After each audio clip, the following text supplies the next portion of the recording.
lovely people. Amy Yardley here with Navigate Your Healing. And my video yesterday evidently struck a chord. It's been viewed lots of times and had lots of shares, and so thank you for that. And I'm just glad that I was able to provide maybe a little something that spoke to you and that gave you an opportunity to say, wow, somebody else feels exactly the way that I do. And this is a good thing, because not only, you know, are we speaking our truth about that, but we're able to say, look, this is how you can also help us with that. So I actually remembered today to post directly from the page rather than my personal page. And one of the things that we're going to talk about throughout this month is just the wear and tear that autism can place on a caretaker, and stress, and how stress actually affects your cognitive abilities, things like your memory and executive functioning and all of that kind of stuff. So that was just kind of a real life example of how that's affected me in a lot of ways. Today I wanted to talk about isolation, marginalization, and social banishment. And again, this is my intent with these talks throughout this month, is to be able to highlight more of a story for you than what you might see in the news. And yesterday I'd mentioned about really trying to highlight what life is like for those who are moderately to significantly affected by autism, because oftentimes in the news and the features that we'll have this month with Autism Awareness Month is that they're generally higher functioning kids. I do not want to give the impression that higher functioning people with autism that have a higher functioning autism do not have struggles, because they do. They have significant struggles. They're different struggles.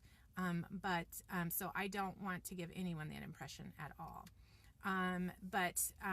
One of the things with this is that I think that the underlying struggles that occur with people who do not have a relative amount of independence are just overlooked, and people don't see it. People don't know about it. And so that's my intent with this, and to give people tips and strategies on how to help us and how to help build a better community around that. So today we're talking about isolation, marginalization, and social banishment. I had asked my friends to give me some ideas on the things that they think that people in the public don't know about what our life is like. And Casey and Pete both came up with the isolation. And one of the things that I think a lot of people don't realize is that when you receive your diagnosis, your child receives a diagnosis, you kind of walk out of there with nothing. You know, nobody's giving you a basket of saying, oh, you know, here are the things that helped us. You're in this state of shock almost, and you walk out of there, and now not only do you still have these struggles going on in the moment with your child, but now you are the one responsible for piecing together how everything's going to work. How do I get therapy? I don't know. Who do I call? How do I do this? How do I do that?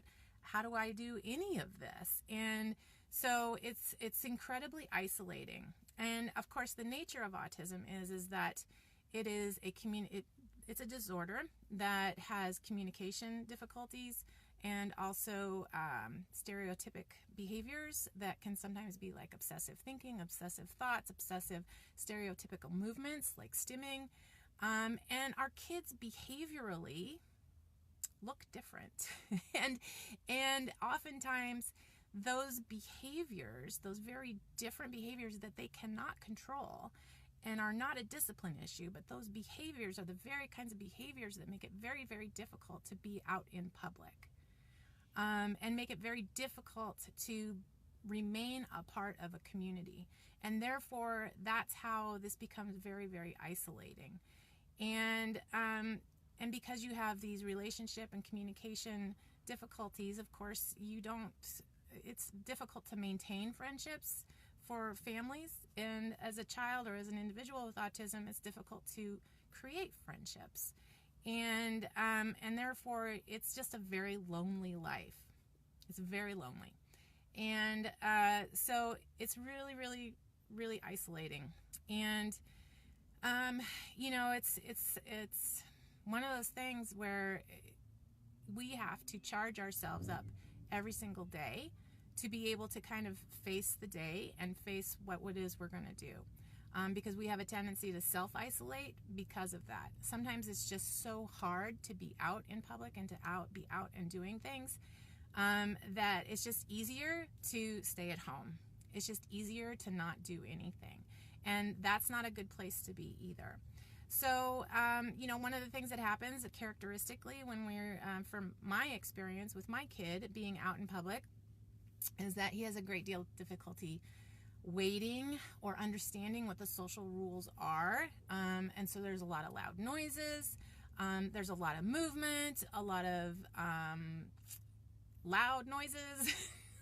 He's a scripter, so he's always talking, but he's talking like about Jeopardy or other kinds of things. And people are startled by it because they don't see it all the time. And so one of the things that you have to do is you kind of create this rough exterior that allows you to walk through life with people staring, with people talking, with people, kids making fun of your kid. I've had people, it's weird, people are just, they say our kids have a social disability, but honestly, if you go out into society and you're different, you kind of see how other people just really don't have the ability to be compassionate and accepting, and that's kind of the ultimate social disability right there. But, I had one lady who kept in a restaurant, she kept, every time my kid would be loud, which he's loud and he's a scripter, was pretty much all the time, she would startle and she'd turn around and she'd stare at him. And finally, I just put my hands on the table and I turned around at her and I was like, you staring is not going to change his disability. And she was just like, oh, well, and I'm like, oh my God, please. But that's the kind of stuff that we have to deal with. And so for me, that was a really horrible situation to have to live through, because here is this person who doesn't understand my kid. My kid's just trying to be my kid. And, it's when you raise up your hands and you're like, you know what? Screw it. I'm not going to do this anymore. It's too hard. We're just going to never go out to eat again. Right? But that's not really a great place to be either. So sometimes we self-isolate out of protection. Sometimes we're told we're not welcome. I've had that happen before too. Like, your kid is too loud, he can't be in here. Or he's too wild, he can't be in here.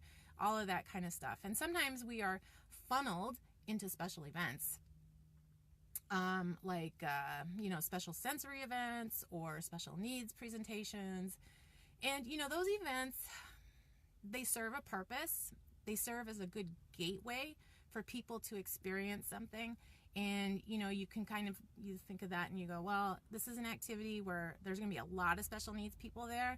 Therefore, I'm going to feel more safe because there's going to be a group of us and I'm not going to feel so alone in that.